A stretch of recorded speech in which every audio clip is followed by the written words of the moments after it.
Hey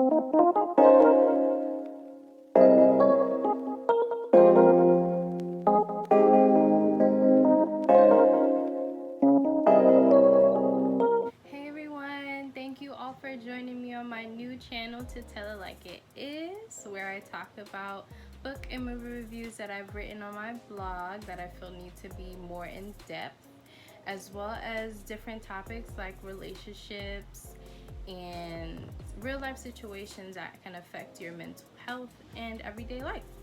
So, as you can see, I am on my bed today.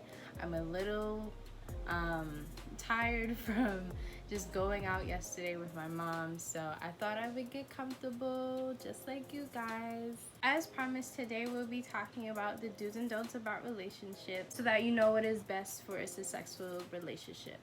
If you haven't already watched my last video, make sure you do that after you watch this video. Last week I talked about the 3 main things that you need within relationships in order for it to grow. I don't know much about relationships, but I can give you as much as I know, as well as some little research that I've done as well, so I can help you get that relationship goal that you really want. So yeah, here we go. Of course, no relationship is perfect because we as individuals are not perfect at all. Like, whatever you have been told, you're not perfect. There are a lot of things that we could change about ourselves that, could be better, but, sometimes we're not willing to change.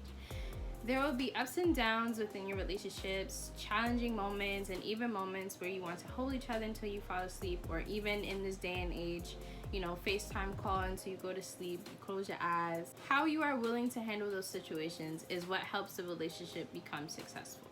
So, what are the do's and don'ts within relationships? I found about 10 in each category in an article on Psychology Today's website, but I will only choose 3 for each section so I don't bore you to death with an half-an-hour video on glitter and rainbows. The first do in relationships is transparency. You want to be completely honest with your partner about your experiences within the relationship so that they are not guessing how you are feeling. Successful partners do not hold back thoughts, feelings, or intended behaviors that might at some time affect the other partner. Both partners agree that they would rather know the truth no matter the outcome. Let's put this in layman's terms. Let's say you may have become emotionally or physically involved with someone else. It's a little extreme, but it happens. Might have a couple drinks and you kiss your best friend and nothing else happens, right? You know that this will hurt your partner either way, but you have to be willing to be transparent and come forward. They may not speak to you for a day or 2, or maybe like a whole week, who knows?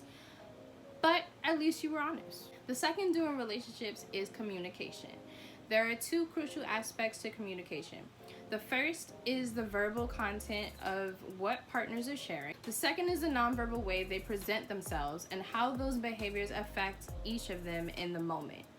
You must never forget that what you say or do to each other can potentially be hurtful to your partner without meaning to do so. It's in the tone and the effectiveness of your words. If you know your partner's triggers, then don't push the button. Like, if you know they're gonna get angry because you call them short or you call them dummy or something like that, like don't say it. Don't push the button. The third do in relationships is focusing on the positives. Starting a fight with your partner over who is making dinner tonight versus asking if they want to cook or even taking the initiative to cook together can make the world of difference. Your relationship is not meant to focus on the little things that upset you, but the moments that can go a long way.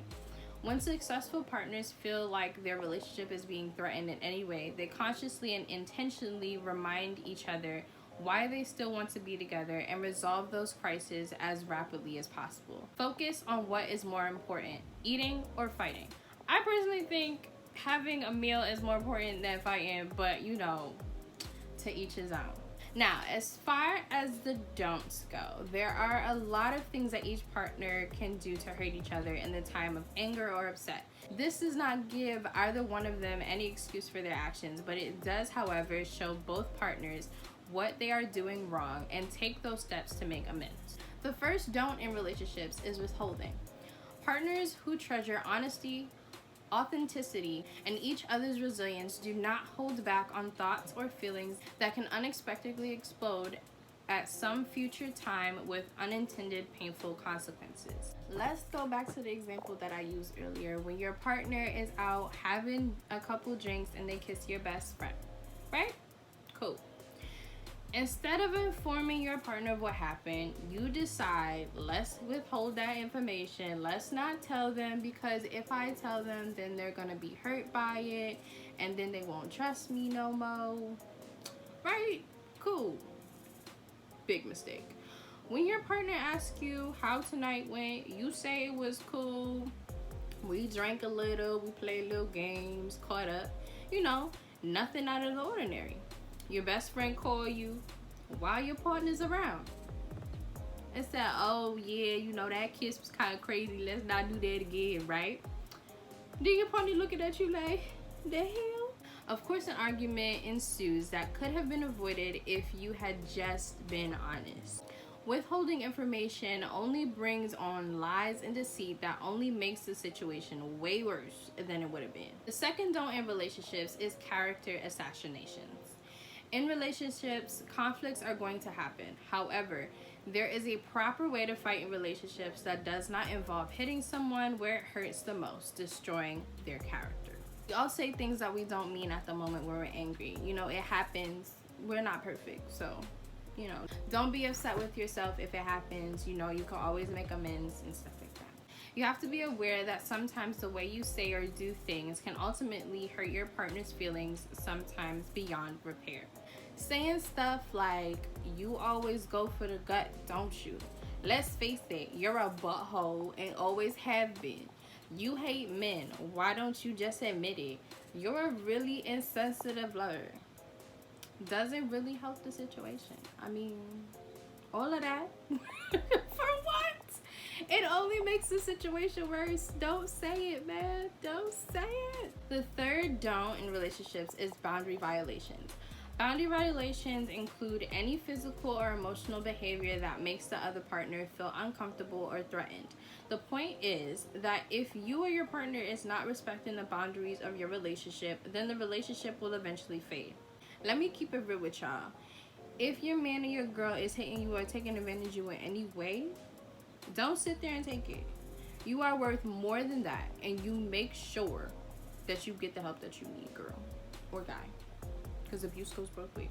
There are definitely so many more do's and don'ts that can happen within relationships, but these are just a few that I found were most important. If you want to know more about the do's and don'ts of relationships, the link that I used for this video is down below, so make sure you check it out so that you can get more information about the do's and don'ts about relationships. Well, that is all that I have for you today. In my next video, I'll be talking about communication within relationships and how you can communicate without hurting your partner's feelings. Thank you for watching this video. Make sure that you like, comment, and subscribe to this channel, and I hope to see you next time for my next video. Bye. Love you guys. What are the do's and don'ts within relationships?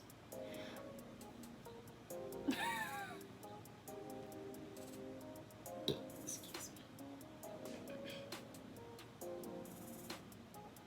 So, what are the do's and don'ts within relationships? Why did I keep burping? What is happening?